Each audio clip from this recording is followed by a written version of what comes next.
Pra quem não viu o assédio que tá todo mundo falando, transmitido pela Rede Globo de televisão, pega essa visão, foi isso que aconteceu. Me segurar pra não ficar olhando os outros, cobiçando os outros. As meninas, a Jordana principalmente, porque ela é muito parecida com a minha esposa. E daí hoje eu acabei caindo nisso. Olhei pra ela, cobicei ela, desejei ela.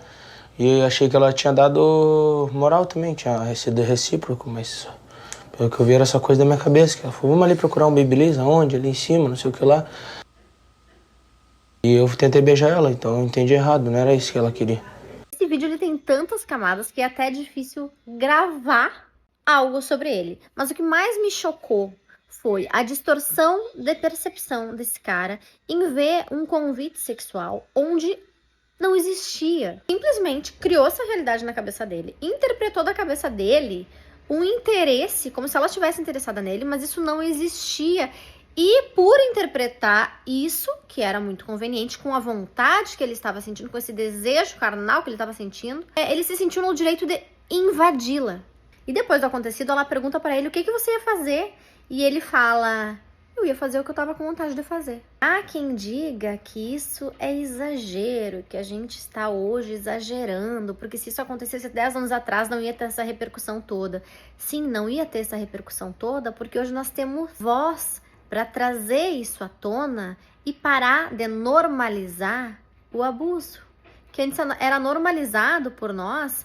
Inclusive, eu já ouvi de mulheres perguntas como, Ari, até que ponto eu posso considerar assédio? Até que ponto eu posso aceitar o assédio, a invasão, né? Vindo de professores, no caso. Como se tivesse algum nível tolerável de assédio. Isso precisa, sim, hoje ter essa repercussão para que a gente possa tornar, pelo menos, mais desconfortável a vida desses caras babacas. Se eles sentirem um pouquinho de vergonha, um pouquinho de culpa, um pouquinho de desconforto em terem atitudes assim e serem extremamente babacas, já é algo bom. A gente já entende.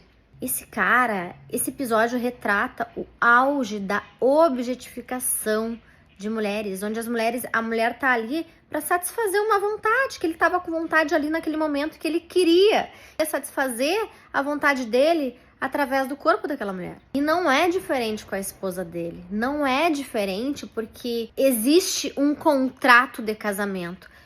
É comum mulheres viverem essa objetificação sendo objeto de satisfação dos seus parceiros dentro dos casamentos, e isso ser normalizado já que elas estão dentro de uma relação. Independente do contexto, aquela mulher tá ali servindo como um objeto, não como um sujeito com vontade própria.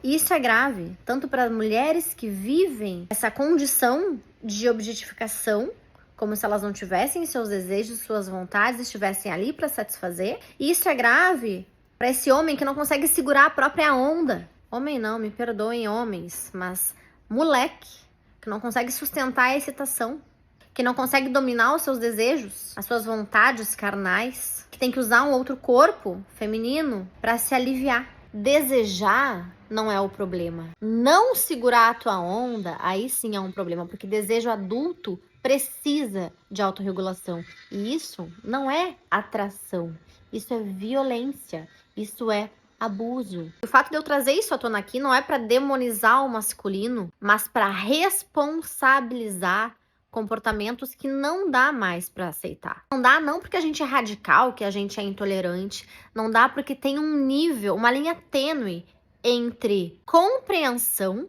e permissividade. A permissividade diz que isso é doença, é passar pano porque a pessoa está doente e precisa de ajuda. Agora a compreensão já é mais madura, porque na compreensão já se tem a consciência de que primeiro eu me blindo, eu me protejo, eu me cerco dos meus limites e expresso os meus nãos. Tomar esse partido, se posicionar e responsabilizar é o único caminho para relações mais seguras, para te não cair nessas ciladas, mulher, para te despertar antes disso, para te pegar esse cara nos primeiros sinais e se afastar, porque simplesmente na tua vida não tem brecha para isso, não tem espaço, as portas estão fechadas. Esse tipo de masculino, ele não tá longe, ele tá muito perto. Num país onde o índice de feminicídio é absurdo e a cultura do é normalizada, a gente precisa sim dar voz para isso juntas, porque existem muitas mulheres que ainda atraem esse tipo de masculino. Quem são as mulheres que se relacionam com esse tipo de homem?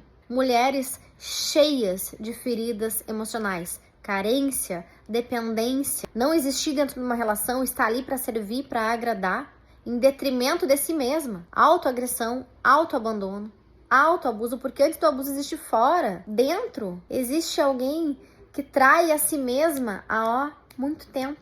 É urgente que as mulheres se tratem emocionalmente, busquem terapia, busquem conhecimento para parar de atrair relações que vão machucar e fazer sangrar ainda mais. No momento em que as mulheres despertam para o poder que tem masculino como esse, não tem vez. Ai, mas então tu tá responsabilizando a mulherada pelo que o cara fez, pelo que o cara falou. Mulherada, é o seguinte, se a gente não pode exterminar esses caras do mundo, então que a gente seja pelo menos inteligente e fazer o que tá sobre o nosso poder fazer. E o que tá sobre a nossa responsabilidade é agir no que a gente pode agir, que é então se curar, se conhecer, acessar esse poder a ponto de exterminar esses caras da nossa vida. Isso sim tá sob nosso poder e nossa responsabilidade. E aí tá uma nova meta pro teu 2026, que tu se cure a ponto de se tornar invisível para